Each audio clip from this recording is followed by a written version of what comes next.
What's up, y'all, and welcome back to Brittany Automotive. Bear with me while I try to get my new schedule started. I am going to be posting on Fridays from now on. Hopefully that works. My life changes every day, so here we are. But I wanted to do a Q&A because I haven't done one in quite some time, and you guys always have questions and I like to answer them, and sometimes I get to them in the comment section. Other times you guys just don't ask them until I ask for a Q&A. So I went ahead and asked it on my Instagram. If you guys would like to be a part of that next time, go ahead and go follow it here. But let's get into it. First one was, did I ever play any sports? I'm built like a softball player. I think that one's pretty much a given. I played softball since I was 4. I also played volleyball for a few years, and then I had to get shoulder surgery, so that pretty much ended my whole career on that. But I wanted to go to college for softball or volleyball at some point, and yeah, shoulder surgery, and coaches just ruined the sport for me. So now I have a different sport. The next question is, if I could go back, would I still get my degree? Absolutely. I do love the security of having a college degree. Do I like the debt? Absolutely not. The only thing that I would really change with that is my actual degree itself. I have a degree in zoo science, basically zoology. I can go be a zookeeper anywhere, but to do that, I had to go to a private college. And if you know the prices of private college, you know, those payments are not fun every month. So I guess I would change it to biology so that I could do it at a community college, because biology is such a broad spectrum. There's so many jobs I could do with it, but honestly, I love what I do now. Luckily, I had the ability to follow my dreams and turn it into something, whereas some people don't get that ability. And I know if I ever just want to go back into the shadows, I can, and I've got a secure job in the back of my pocket. Although it doesn't pay well. I'm still very passionate about zoo animals, and I was a zookeeper for a while, and I worked at the zoo for several years while I was in college. If you guys do not know, I know this is a question I get a lot, because you guys think, some people think that this is all dad's money and all that good stuff. The shop from the very beginning was my dad's. I was working out of my dad's shop. I was in college, I was working 2 jobs, I had an internship. I was getting a degree. I was a full-time student, and 2 jobs, internship. You don't have time. I was trying to pay my way through college, and obviously, you know, that didn't really work. But I was also building a 2013 Mustang at the time, just cosmetically. So I was spending a lot of my money on that. And this was kind of just like a hobby. And then I decided to start posting it, and it changed my life. So here we are. What is one thing that I would say somebody has to try at least once in their life? And this is not going to be as specific as I'm assuming this person thinks that I would make it. I think everybody at some point, that one daydream that you dream about every day, you should at least attempt it once. At least once. See where it goes. I've attempted it 3 times. Luckily, the first time it sent off. It went very well, and then I ended up doing it full time, and I was not in a good headspace to be doing it full time. I was very depressed. It was a good excuse for me to sit on the couch with my puppy, and then got another job, and then that's when I realized, okay, hey, it's time. You need to do this for yourself. And then it all just comes down to keeping yourself disciplined, which I've been terrible about lately, but we are going to fix that. So yes, if there's one thing that I think everybody should do, it's whatever that passion is in the back of your head that you're like, oh, I don't know if I can financially be stable during this. Try it. Just try it. You never know where it's gonna take you. Like, if I never started it, you settle down out there. I don't know if y'all could hear that. Anyways, I don't think you guys understand that I was working the 2 jobs, internship, and getting a college degree to go do what I loved and had a passion for, but it was always my backup. It was never my true passion. Okay? So seriously, try it at least once, okay? And now I'm curious, if you guys have a daydream, a passion, something, whether it's cars or anything else, comment it down below, because I'm very curious. It's very cool to hear people talk about their passions. So next question, would I ever do a coyote swap?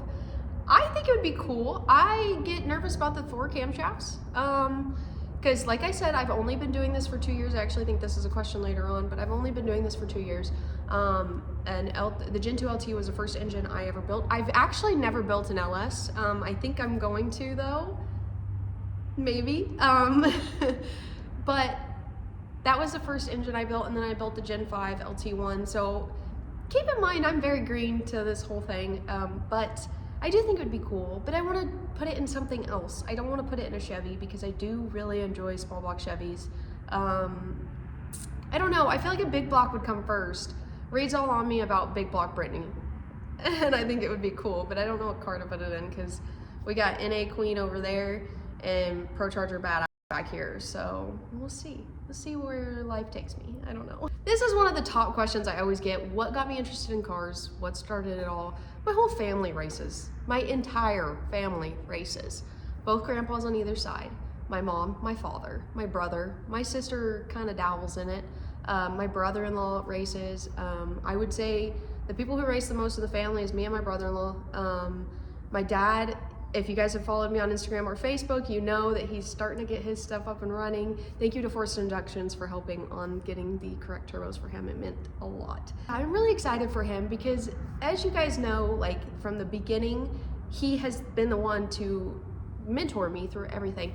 And so when he had kids, it pretty much everything of his went on the back burner. I literally came from an entire family of drag racers. It's been in our bloodline. It's just, one of us finally branched out and made it a full-time job, which is exciting to be that first person. This one is from a special friend of mine at NHRA. He said that I need to come to an NHRA event instead of NASCAR, which obviously NASCAR is cool too. I've gone to 3 or 4 NASCAR races in my lifetime, and I have never ever been to an NHRA event.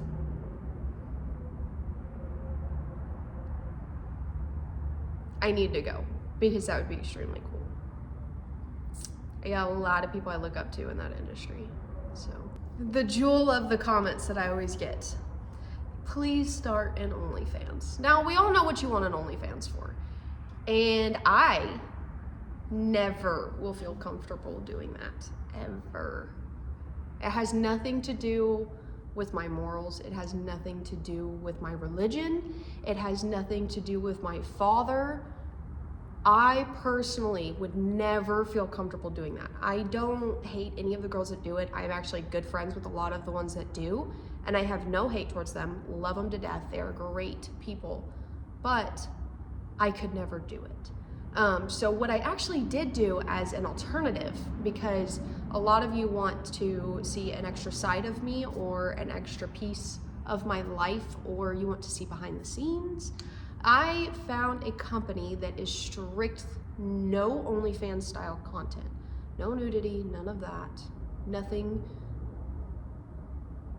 literally nothing showing my body really. And it's called Brand Army. So if you would like to go join, the link is down below, and we have a lot of fun on there. I get to talk to you guys, and you guys get to send me as many messages, and if you have never gotten me to respond to a comment, which is rare, but if you've never gotten me to respond to a comment, message, or anything, and you really want to talk to me, that's the place to do it. I actually hang out on there several hours a day, more than Instagram now. So head over to there and see some little extra bits of my life. Not my boobies, but what would you do as a career if you didn't grow up racing? This one's a hard one because I did have my backup and I did have my career set before I started Brittany Automotive and really got passionate about cars. If you guys have seen the past Q&As, you know I started racing when I was 15, but I could care less to touch a car. So like wrenching was not a thing for me. I did not care at all. So I feel like my career path would have been the same as my degree. I would be working in a zoo. I would be an elephant zookeeper. Probably not in Sedgwick County where I was. I didn't have great luck there. I don't think I was very appreciated there. But I feel like I would probably follow that simply because I was working on cars then, and that's when I started, like, I was very green then, like few months in. I was still scared to use a drill at work. So that's how green I was.